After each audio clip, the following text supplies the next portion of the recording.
Piccolo Santino, reader of Chapter 3 of Part 1, Santino's Day of Birth. Grandfather Arturo walked into the kitchen and placed the buckets on the dirt floor to his left against the wall by the fireplace. Over the burning fire was a large pot of water resting on a metal tripod with steam rising. Directly across in the small room high off the floor was a large brick oven, and seated against the wall on a bale of hay was my paternal grandfather Massimo, a short, stocky man with large ears and unshaven face. The sorrows in his eyes made him look older than his real age, sorrows he could not let go from the death of his oldest daughter at the age of 16.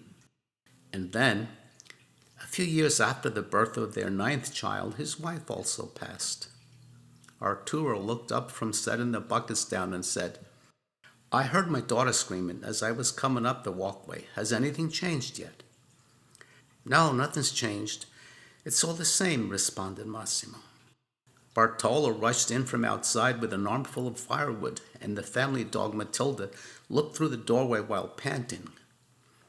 Bartolo put down the bundle of thorny rosewood thicket and other small branches by the fireplace as he brushed off his jacket and anxiously asked, "Is the baby here? I heard Anna screaming all the way down by the ravine. I rushed back thinking that was the big one." No, son, not yet," responded his father, Massimo.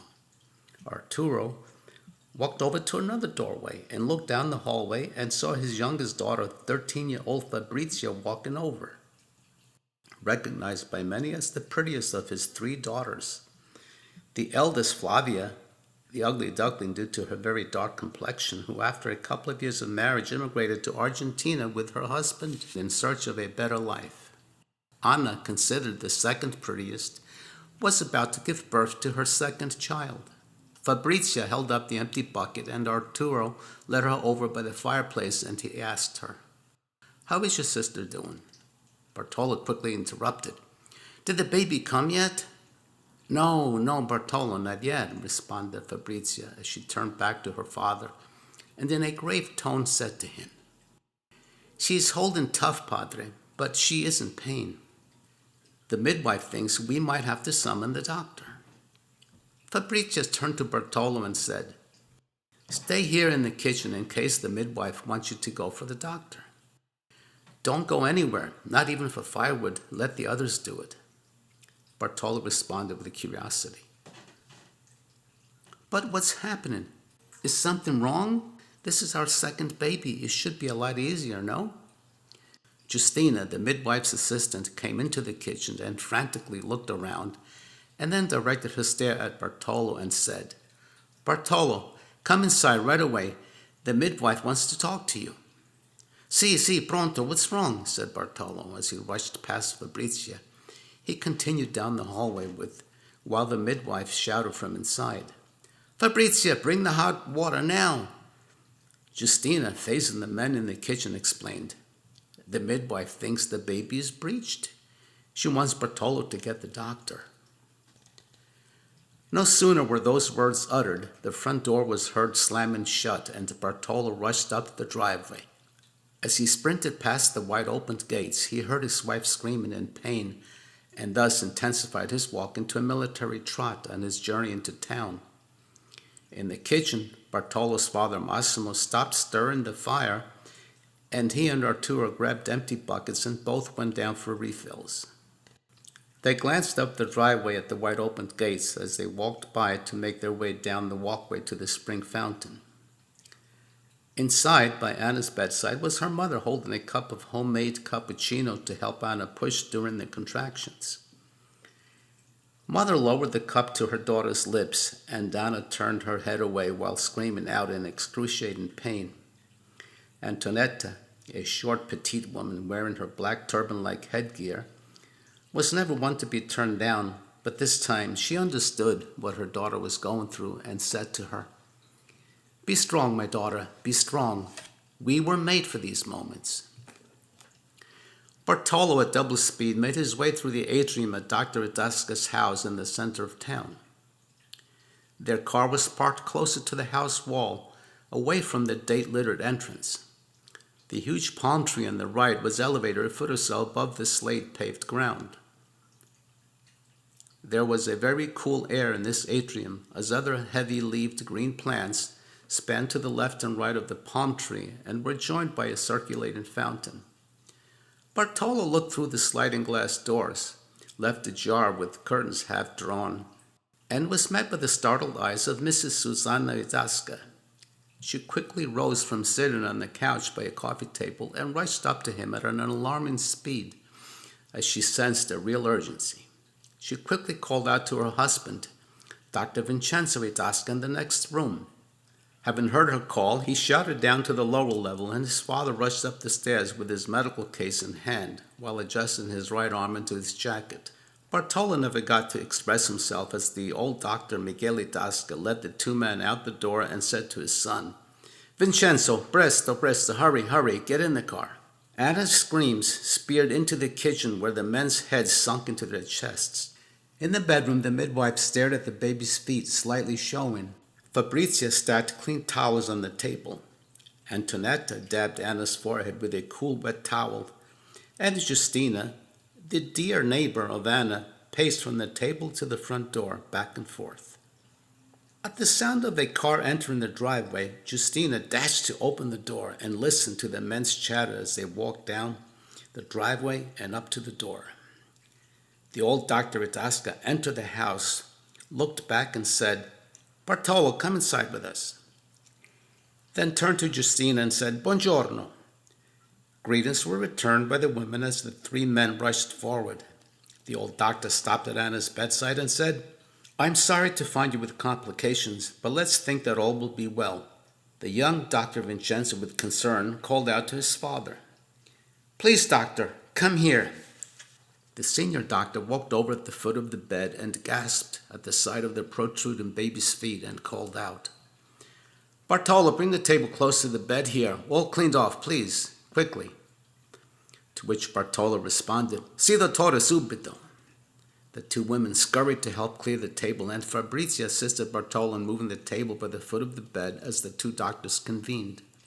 In the kitchen, the men turned their attention to Justina as she scampered in with two empty buckets and reported that the doctor had taken charge.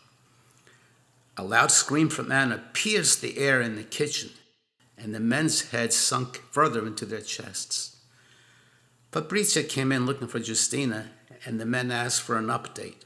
But Fabrizia simply responded that the doctor was trying to turn the baby while twisting his feet. Arturo looked at Fabrizia and softly exclaimed, Her first one arrived so fast and almost effortlessly. But now this one is giving her problems. She looked away from her father, took a bucket of water from Justina, and both women walked back. In the bedroom, the two doctors nodded their heads in agreement as they looked down at the breech birth in progress. The elder doctor turned to Bartolo and said, Bartolo, please come here. Antonetta moved close to the two men as the senior doctor rose to his feet and whispered to Bartolo, I'm sorry, but the situation is grave and we must ask you to choose between your wife and the baby. Antonetta stepped between the two men, grabbed the old doctor by his collar while staring directly into his eyes and demanded, No, you must save them both. You are a doctor. The doctor placed his hand on hers as he looked into her eyes with concern and said, Si, signora, I am a doctor, but this is very complicated. In silence, they both released their grip. He lifted his arms up in the air as he turned his attention to the others and demanded, Now I must ask that everyone leave the room, please, except for the midwife. Then turned back to Antonetta and said, I am very sorry, Signora Antonetta. I can only ask for your prayers. Then the senior doctor turned to Bartolo, who was staring at Anna, and said, Bartolo, have you decided? Bartolo turned toward the doctor and said, Dottore Idaska, how can I choose? Today is Good Friday. It is a decision for God to make, not me. Very well, I understand, said the doctor. Then Bartolo turned back to his wife. The doctor looked at them both, then faced his son and asked him, Dr. Vincenzo, is everything ready? "Si, dottore, tutto è pronto. Everything is ready," said the young doctor. The midwife stood by Anna as the other woman left the room, but Antonetta quietly stood by the exit door, hidden beside a dresser, and coyly dropped her body onto a chair. She grasped her rosary beads and whispered a prayer. "My dear Saint Catherine, I pray to you for the lives of my daughter and her child. In return, I vowed to make the long, arduous walk through the mountains to your church and place the baby at your feet for you to see." In the post-war era in rural Italy, there were no hospital services in these hills. For the most part, all babies were delivered at home by midwives, and only in rare cases such as these would a doctor be summoned. The young Dr. Vincenzo had just performed an episiotomy to facilitate the delivery. The senior doctor grabbed a set of forceps and called out to the midwife, "Signora, what's your name?" "Rosanna." "Rosanna, hold her hands tight at her side." Then the senior doctor called out to Anna, "Anna, hold on tight, please." He placed the forceps in position and pushed them firmly inside Anna. A loud scream followed that could be heard for miles away in the countryside. Bartolo cringed, as others did also, while they waited in nervous anticipation. Fabrizia turned cold as she tried to make sense of it all at her young age. Her father looked at Fabrizia with deep concern, wondering if in the future she might also face a similar predicament. Anna let out another scream, and Dove suddenly reacted to her pain by darting off the roof line as her cry rattled red slates the doves had rested upon. Bartolo pleaded with his sister-in-law and neighbor Justina to please go inside and check on things. But before he could finish his plea, Fabrizia and Justina darted to the doorway and stopped by the seated Antonetta, who was quietly murmuring her prayers. Fabrizia's face turned stone cold at the sight of the baby dangling from the forceps as the doctor threw it on the table for dead. Both women called out at the same time from the doorway, "Can we be of some help?" The two doctors seemed oblivious to the call as they tended to Anna's wounds, but the midwife called out, "Si, Fabrizia, come here and tend to your sister. Justina, we need fresh water." Justina ran back to the kitchen, and in silence she was mobbed by the men's wide eyes. All she could report was that the baby was out, and she would be right back as soon as she learned more. But for now, she must get fresh water. The doctors began to suture the skin around the episiotomy, and as the midwife examined the baby, she became startled and hopeful at what she discovered. The heavy use of forceps left scarring across the child's head, and its face was covered by a heavy mucus film commonly known as a veil. No sooner had the midwife lifted the baby off the table than the baby let out a scream that brought Antonetta to her feet. She rushed over to look at the baby. Both doctors turned with astonishment, and they both gasped before the senior Dr. Itasca murmured, "It's a miracle." Antonetta made the sign of the cross as she looked at the veiled and scarred baby's face. The old doctor then looked up at Antonetta and exclaimed as he looked toward the baby, "Signora Antonetta, all is well. After all, it is Good Friday today." Antonetta said, "Si, dottore, indeed it is Good Friday." Justina returned with the water and sighed with relief when she saw Antonetta standing by Anna's bedside and talking to her. She poured fresh water into a clean large metal wash bowl, and the midwife cleaned the crying baby and then wrapped it in a white muslin cloth and brought it to its mother. Bartolo was greeted by everyone as Justina returned to the kitchen and reported the joyous news. Fabrizia came out to inform Bartolo that he could now go in to visit his wife and son. Antonetta, clutching her rosary beads, looked at the child's face and stared pensively at the damage done by the forceps. The nose was pushed into his face, which made the whole face look flattened. Nonetheless, she's thinking of her vow and reminded herself that as soon as her daughter was ready to travel, they would make the journey to the Church of St. Catherine. The midwife led the child beside his mother as Bartolo walked over to his wife's bedside, leaned over and kissed her on the forehead and said, "Is it really a boy, Anna?" "Si," she responded. He's a little beat up, though, from the forceps. Bartolo stared at the baby. Hey, not too bad. In time, he'll grow up and maybe everything will rearrange itself. He turned back to Anna. I'm happy you're both alive. Which name did you decide on? Santino. She softly answered with a smile. Bartolo, taken by surprise, grinned as he looked at the child and said, It's a good name, after your brother. Anna nodded in agreement as she meekly said, See, get some sleep now. Go to sleep, darling. You look very tired. Bartolo turned to face everyone in the room and blurted out, His name is Santino. Bravo, bravo, responded the doctors and walked over to shake Bartolo's hand as they dried their hands on a clean towel. Grazie, dottore Tasca.